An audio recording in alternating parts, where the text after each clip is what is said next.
Dawson Rider review. Hey YouTube, Dawson Rider here. Welcome to my review for the Mighty Morphin White Ranger statue. This is licensed by Hasbro, but it is a PCP, PSP, PCS Collectible, and it's kind of an interesting release because this thing's been available for a little while, but they just recently put them up on like Hasbro Pulse to pre-order through them because they're doing a Draken one as well, and they acted like this guy and the other two are all brand new, but they've been available like at GameStop and stuff for a while. It took me a while to get my hands on it because I was waiting for it to be in stock online, but they do make this guy, they make Mighty Morphin Red, they make Mighty Morphin Green, and as I said, they're doing a Lord Draken. I decided to pick this guy up first just as sort of a quality test since White Ranger is my personal favorite suit. And so let's go into it first. I'm going to do a quick cutaway to the packaging just because I think there was something interesting about it. Okay, so the main reason I wanted to go over the packaging is you can see it's in that old Power Rangers packaging style from like literally right before Hasbro bought it, when this was seen in both the Ninja Steel packaging and the Legacy packaging. And it's one of those items that I feel like was grandfathered over, that Bandai made a deal with them and like the world's smallest Power Rangers figures, and then they just got repurposed. So like you have this same style packaging, which I didn't mind too much. It was a little bland, but I liked this concept and stuff. And then at the top now it says licensed by Hasbro. But I do want to say that I appreciated some of the added things to this because the packaging was kind of generic. So if you're a person that saves boxes, in the back there's a symbol of the White Ranger's coin there, and there's a cool like shot of him on the back here. And then here's the other ones I was talking about that you can get, and Draken as well, who was not announced at the time of this box was made. But anyway, I just wanted to show that off because I thought it was interesting to see the old box again.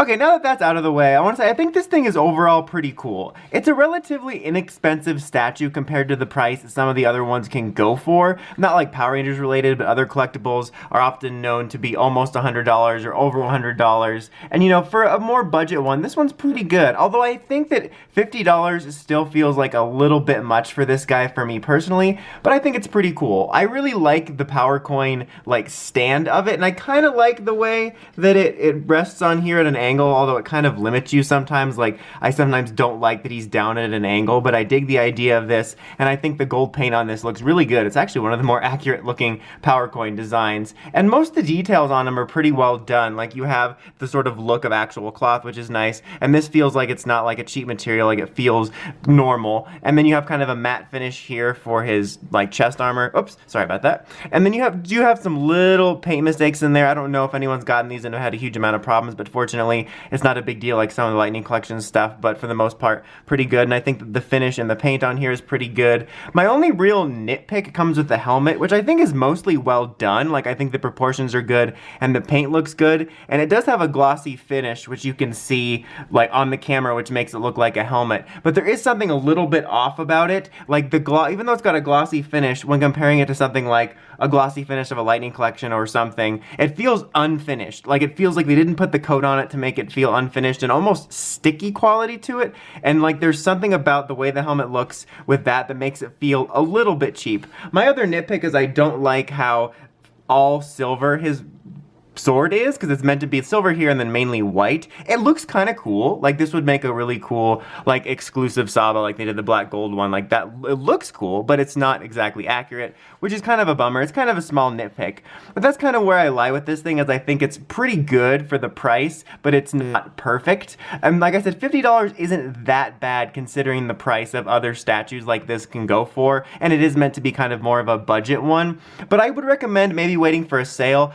These are available at GameStop right now. Like I said, they're putting them out for pre-order on Hasbro Pulse, but GameStop will very often do like collectible sales, like 20% off and stuff like that, and I actually missed one before that I didn't take advantage of. But I would, if you're interested in these and you can be patient, aside from the Draken one, I would, well, I guess that one's for pre-order, but I would wait maybe for when they do a sale, and then I think it's worth it. For about 40 bucks or a little less, but about 40 I think is a sweet spot. Like, I'm not trying to be too harsh on this thing, I just don't think it's quite perfect, and if you wanted to get multiples, it adds up. But I still think this thing is pretty cool, and I really quite dig it. Like I said, I really like the White Ranger suit. I think this thing looks really awesome on the shelf, and I liked it enough that I'm going to keep an eye on sales, and eventually I am going to be picking up Red and Green as well as Draken. Real quick, just to close this out, just in case anyone's curious about the general scale. I mean, obviously you can tell by being in the review station if you've seen my reviews before, but just for general scale, here is the Lightning Collection version, so obviously it's a great deal smaller, and you can sort of see what I mean by this having a little bit more of a finish, if that makes any sense. There's just something off about it. I think it's that the glossiness really stands out from the almost more matte finish of the rest. I think that's what it is. I haven't had my finish yet, matte. That sounded wrong. And then this is kind of a large example, but this is the 12-inch Nutcracker mmpr black figure. So that's kind of the scale there for you. So overall, I think this thing is a pretty cool, cheaper end statue that I can recommend if you get a little bit on sale. But if you're really impatient and want your statue right now, I don't think you'll be that disappointed. Even though I paid regular price, I'm not really that disappointed. I'm just going to be looking out for sales in the future. But anyway, until next time, don't forget to like, comment, subscribe, and climb the steps and ring that bell to get notifications for my videos. Dawson Ryder, signing out.